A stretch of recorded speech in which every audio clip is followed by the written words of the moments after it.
ماشاء اللہ اللہ اللہ اللہ، بہت ہی خوبصورت انداز، بہت ہی خوبصورت کلام، اور یہ مرتبت خاص طور پر حضور سیدنا شیخ عبد القادر جیلانی رضی اللہ عنہ کی شان میں بیان کی۔ الحمدللہ گزشتہ تقریباً مہینے سوا مہینے سے ہر ویکینڈ پہ انشاءاللہ الحمدللہ محافل کا سلسلہ جاری و ساری ہے، اور میرا دفاع کی محفلیں چل رہی تھیں اور ابھی بھی آگے چلیں گی، لیکن بیچ میں یہ مہینہ ربیع الثانی کا آغاز ہوا، تو اس مہینے کو نسبت حضور غوث اعظم رضی اللہ عنہ سے ہے، تو اس کی مناسبت سے آج کی یہ محفل ہم نے سجائی ہے۔ اور پچھلی محافل میں بھی حضور صلی اللہ علیہ وآلہ وسلم کی شان سے متعلق، آپ کے مقام سے متعلق جو کچھ بھی باتیں ہوئیں، یقیناً یہ جو کچھ بیان کیا گیا اللہ جانتا ہے کہ علماء کی صحبت اور ان کی تعلیم کے صدقے بیان کیا۔ ہمارا جیسے ہم ایسا بھی کہتے ہیں، ہمارا مقام یہ نہیں ہے، لیکن اللہ کے نیک بندے اور بالخصوص علماء، ان کی صحبت جو ہے وہ بہت کچھ عطا کرتی ہے۔ تو جو کچھ بیان کیا اسی خیرات سے بیان کیا، اور آج کیونکہ حضور سیدنا غوث اعظم کے حوالے سے کچھ بات کریں گے، تو اس میں بھی جو کچھ بیان ہوگا وہ بھی جو علماء سے سیکھا، اور بالخصوص میرے روحانی استاد، میرے رہبر، میرے ہادی، میرے رہنما، میرے پیر بھائی، حجت المحدثین شیخ الاسلام ڈاکٹر محمد طاہر القادری کی تعلیمات سے جو کچھ سیکھا حضور غوث پاک کے بارے میں، اس کا تھوڑا بہت بیان کرنے کی کوشش کروں گا۔ اس پروگرام کے آغاز میں جو قرآن کے چند الفاظ میں نے پڑھے قرآنی آیات سے، عام طور پر وہ بھی برخلاف تھے۔ عام طور پہ جو 11ویں کی محفل ہوتی ہے اس میں آیت پڑھی جاتی ہے، اللہ اولیاء اللہ لا خوف علیہم ولا هم یحزنون، کہ اولیاء وہ ہوتے ہیں جنہیں اللہ کے اولیاء وہ ہوتے ہیں جنہیں کسی چیز کا خوف نہیں ہوتا۔ لیکن آج جو چند آیات پڑھی ہیں، قرآن کے الفاظ پڑھے قرآن مجید سے، وہ یہ تھے کہ وَلِلَّهِ لَمِثْلِهِ الْأَعْلَىٰ، کہ اللہ کے لیے ہی مثل اعلیٰ ہے۔ ترجمہ یہ ہے کہ اللہ ہی کی سب سے بڑی جو ہے وہ شان ہے، یا اللہ کی شان سب سے بڑی ہے۔ اب اللہ تبارک و تعالیٰ تو خود ایک شان ہے، اس کی بھی کوئی شان ہے جو بڑی ہے، جس کے لیے اشارہ ہوتا ہے قرآن مجید میں۔ یاد رکھ لیں کہ اللہ تبارک و تعالیٰ کی جو شان ہے وہ اس کا نبی ہے، کیونکہ نبی کو ہم نے دیکھا ہے لیکن اللہ کو ہم نے نہیں دیکھا۔ ہمیں ہمارے نبی نے بتایا کہ وہ اللہ ہے۔ تو نبوت جو ہوئے وہ الوہیت کی دلیل ہوتی ہے، وہ ربوبیت کی دلیل ہوتی ہے۔ نبوت ہمیں بتاتی ہے کہ اللہ ہے اور وہی ہمارا خالق اور مالک ہے۔ اور نبی کریم صلی اللہ علیہ وآلہ وسلم کے ذریعے ہمیں اللہ کی معرفت اور اللہ کے رب ہونے کا ہمیں پتہ چلا۔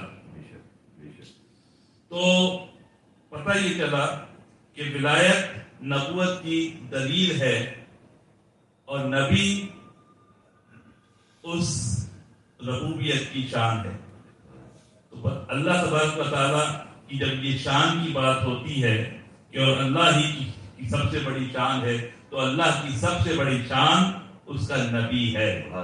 تو جب ہم نبی کا تذکرہ کرتے ہیں تو کس کا تذکرہ ہوتا ہے؟ وہ اللہ کی شان کا تذکرہ ہوتا ہے کہ نبی اللہ کا عبد ہے۔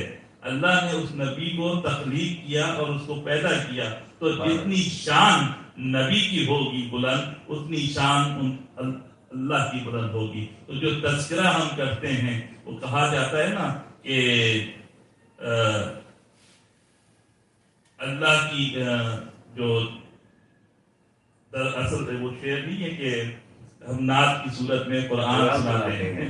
تو جو ہم قرآن جو آقا کی ثناخوانی دراصل عبادت ہے، ہم نعت کی صورت میں قرآن سناتے ہیں. تو یہ حقیقت ہے کہ قرآن ہے کیا؟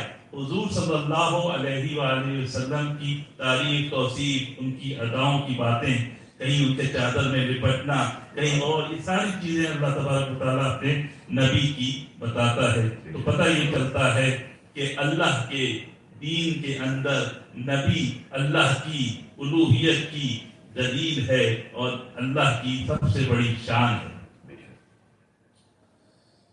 اسی طرح اللہ کی جب سب سے بڑی شان اللہ کے دین میں اس کی نبی کی ہے، تو پھر نبی کی نبوت کی دلیل نبی کا ولی ہے. جتنا بڑا نبی کا مقام ہوگا اتنا ہی بڑا ولی کا مقام ہوگا، کیونکہ جب نبی کی ذات میں اللہ کے مقام کی اور اس کی بڑائی کا عکس نظر آتا ہے، اسی طرح ولی کے اندر اس کے نبی کے مقام کا عکس نظر آتا ہے. بڑے بڑے نبی آئے اس دنیا میں، ایک اندازے کے مطابق کہا جاتا ہے کہ 1,24,000 انبیاء علیہ السلام اس دنیا میں آئے، اور ہر ایک کو بڑے سے بڑے ولی بھی ملے اور عالم بھی ملے. آصف بن برقیہ جیسے بھی جو ہے ولی اور عالم ملے کہ جو چند لمحوں میں ملکہ بلقیس کا تخت اٹھا کر حضرت سلیمان کے قدموں میں پیش کرنے والے تھے. لیکن پوری کائنات میں کوئی نبی ایسا نہیں آیا کہ جس کو ولی حضور غوث اعظم جیسا ملا ہو. حضور غوث اعظم کا مقام جو اللہ کے نبی کی امت میں ہے، وہ اللہ تعالیٰ نے کسی ولی کو جو ہے کسی نبی کے اندر ایسا ولی اللہ تبارک و تعالیٰ نے پیدا نہیں فرمایا. اس لیے بار بار اس چیز کو سمجھنا چاہیے کہ ولی نبی کی شان کا مظہر ہوتا ہے. نبوت جو ہے اللہ تبارک و تعالیٰ کا، ہر نبی اللہ کی شان ہے، ہر نبی اللہ کی شان ہے. لیکن نبی کریم صلی اللہ علیہ وسلم کی ذات مقدسہ، مطہرہ، منورہ کا جو نقطہ کمال ہے اور نبوت کا جو ارتقاء ہے وہ ہمارے نبی کی ذات پر ختم ہو جاتا ہے. اس سے آگے نبوت کا کوئی ارتقاء یا اس کا کنٹینیویشن نہیں ہے. اسی طرح ولایت کے اندر سب سے بڑا جو مقام ہے وہ حضور غوث پاک کا ہے. اس کے بعد کسی بھی ولی کی ارتقاء کا کوئی منزل اور مقام نہیں ہے. تو یہ ہے مقام. اور یہ جو بتا رہے تھے ابھی کلام میں کہ وہ سارا اصل یہی ہے کہ جو سلسلہ ملتا ہے وہ کہاں سے ملتا ہے.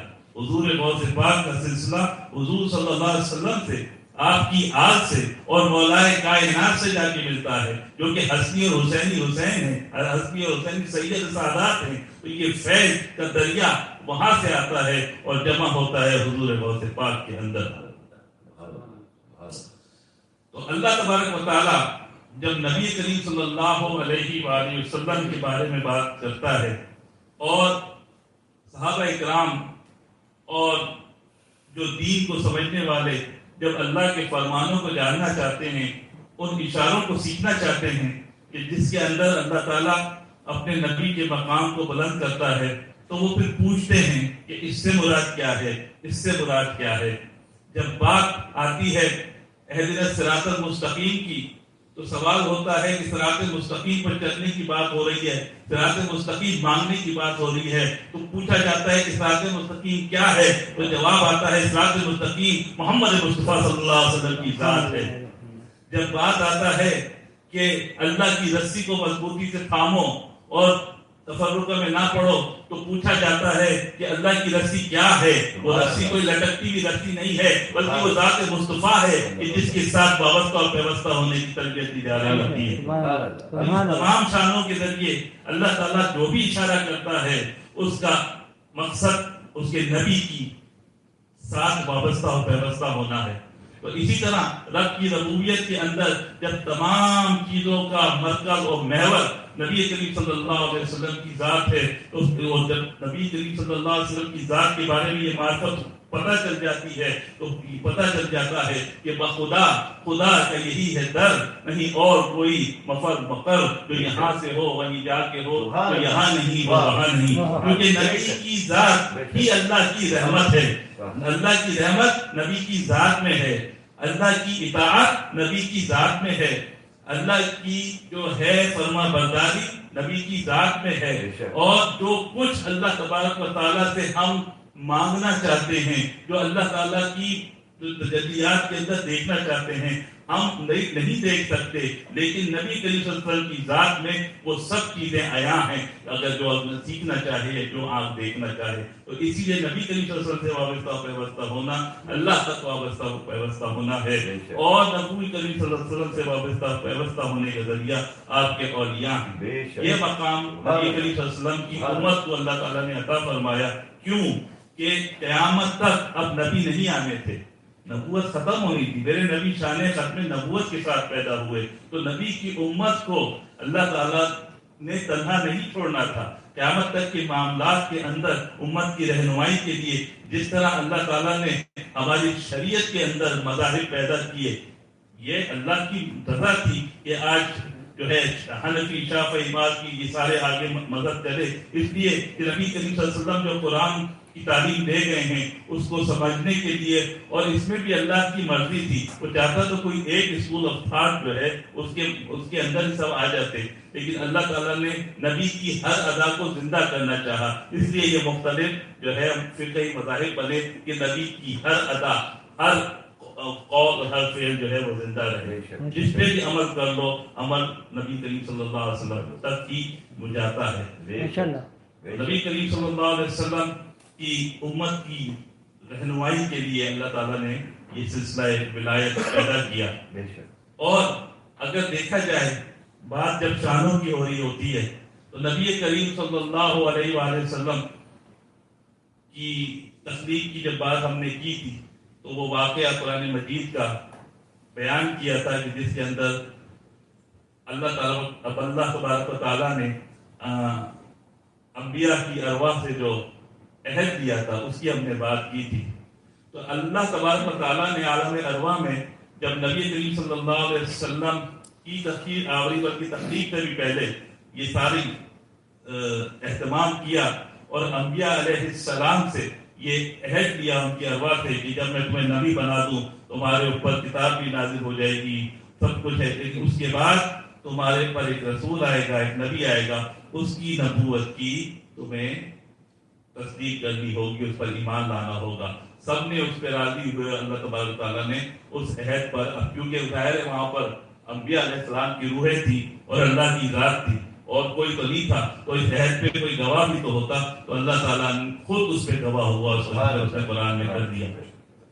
اسی واقعے کے اندر، ارواح کے اندر جب اللہ نے عہد کیا اور انہوں نے عہد دے لیا، تو اس کے آگے ایک اور بھی چیز ہوئی تھی جس کا تعلق آج کی محفل میں بیان کرنا حضور برکت کے لیے ضروری ہے، کہ جب انبیاء علیہ السلام نے نبی کریم صلی اللہ علیہ وسلم کی آمد کا جو عہد تھا وہ دے لیا، تو ان کے اوپر اللہ کی قدرت سے ایک نور کی ایک چادر بن گئی، ایک نور کی کیفیت ہو گئی۔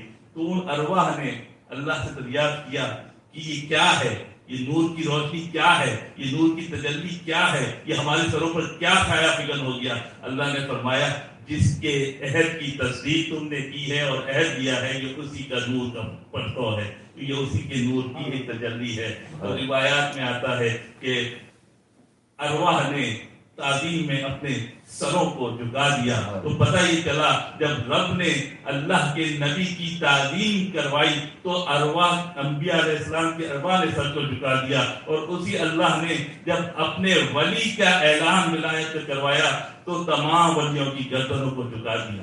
سبحان اللہ۔ یہ واقعہ پتہ ہے نا آپ کو کہ حضور غوث پاک نے جب اپنی عبادات، اپنی ریاضات، اپنا زہد، اپنا تقوی اور اس کی بنیاد پر جب وہ مقام حاصل کیا کہ رب کی طرف سے ان پر منتشر ہوا کہ عبد القادر اعلان کر دو قدمی ھذا علی رقبتی کل ولی اللہ، کہ میرا قدم تمام ولیوں کی گردن پہ ہے. تو پوری دنیا کے اندر جتنے ولی تھے انہوں نے اپنی گردنیں جھکا دی اور ان کے آگے سر تسلیم خم کیا اور ان کی ولایت کو مانا، اور جس نے نہیں مانا اس کی ولایت بھی سلب ہو گئی. اور آج بھی یہ ہوتا ہے کہ جو بھی ولی ہے اس سب کو ولایت کا تعلق حضور غوث پاک پہ ہے، اور جب تک یہ تعلق رہتا ہے اس کی ولایت بھی رہتی ہے، اور جس لمحے یہ تعلق ٹوٹتا ہے اسی لمحے وہ ولایت بھی سلب ہو جاتی ہے. آپ کے فرسٹ کزن جو تھے خواجہ معین الدین چشتی اجمیری، ماشاءاللہ ہمارے آصف بھائی ابھی وہاں حاضری دے کر آئے مزار پر، فیوزات برکات لے کے آئے وہاں سے. تو وہ خراساں کی پہاڑوں میں تھے، اور انہوں نے اپنا جب ان کو یہ منکشف ہوا مراقبے کے اندر یہ اعلان کیا ہے، تو انہوں نے اپنا سر ہی نہیں، گردن ہی نہیں بلکہ سر کو جھکا دیا اور کہا کہ میرا سر ہی نہیں بلکہ میرا گردن ہی نہیں، میرا سر اور یہ آنکھیں تک بھی روایت میں آئے تو کہا کہ میں آپ کے قدم کے نیچے.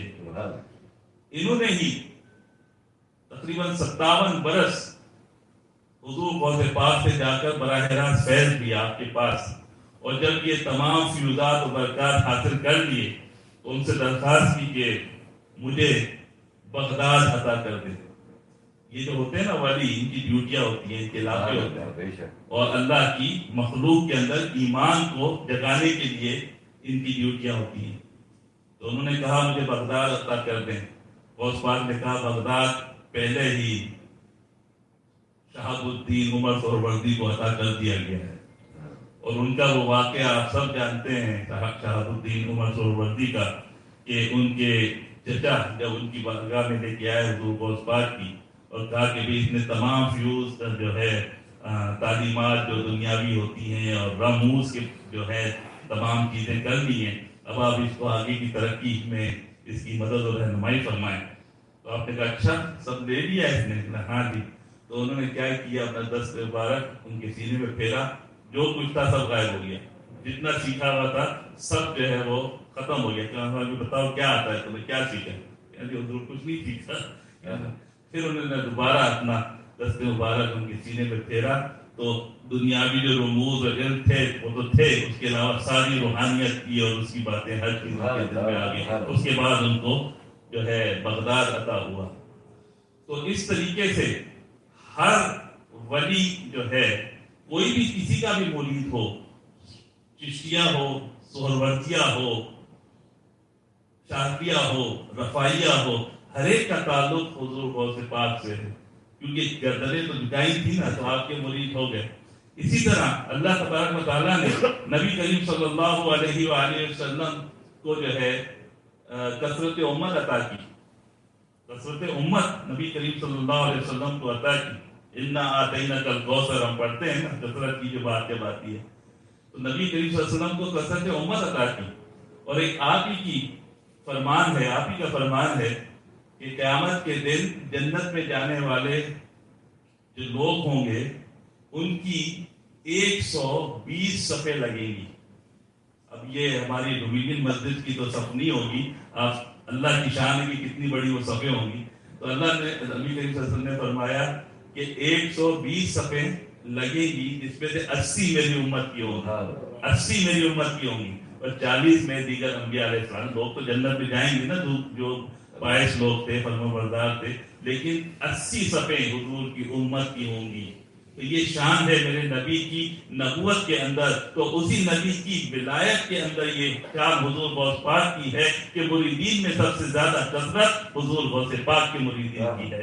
اس لیے ہے کہ جس کا بھی کوئی مرید ہے لیکن اس کا تعلق حضور غوث پاک سے بنتا ہے. اور یہی نہیں، اگر کوئی صرف کہہ دے کہ میں حضور غوث پاک کا مرید ہوں، اس کو بھی وہ مرید قبول کر لیتے ہیں. کوئی ہاتھ میں ہاتھ دینا ضروری نہیں ہوتا، بیعت لینا ضروری نہیں ہوتا، دیگر سلسلوں میں یہ سب ہوتا ہے. لیکن حضور غوث پاک کی شان یہ ہے کہ اگر وہ کہہ دیں، کوئی کہہ دے کہ آپ میرے پیر ہیں، آپ میرے مرشد ہیں، آپ میرے ہادی ہیں، میرے رہنما ہیں، تو اس کو بھی قبول کر لیتے ہیں.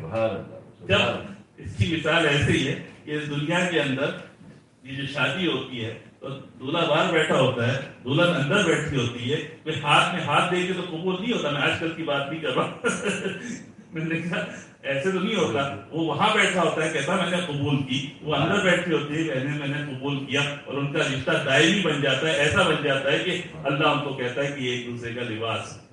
تو یہ شان تو دنیا کے رشتے کی ہے، لیکن ولایت کے اندر یہ ہوتا ہے کہ اگر کوئی کہہ دے کہ آپ میرے مرشد ہیں، میں آپ کو اپنا پیر مانتا ہوں، تو اس کو بھی قبول کر لیں. تو شانیں تو کتنی آدمی بیان کرے، اور لیکن ضرورت اس بات کی ہے ان شانوں کے ساتھ جو ان کے جو تعلیم کا پہلو ہے، جو اپنی انہوں نے وقت خرچ کیا، ایک عرصہ گزرا، ان کی جو تعلیمات ہیں ضرورت ہے کہ ان پہ غور کیا جائے.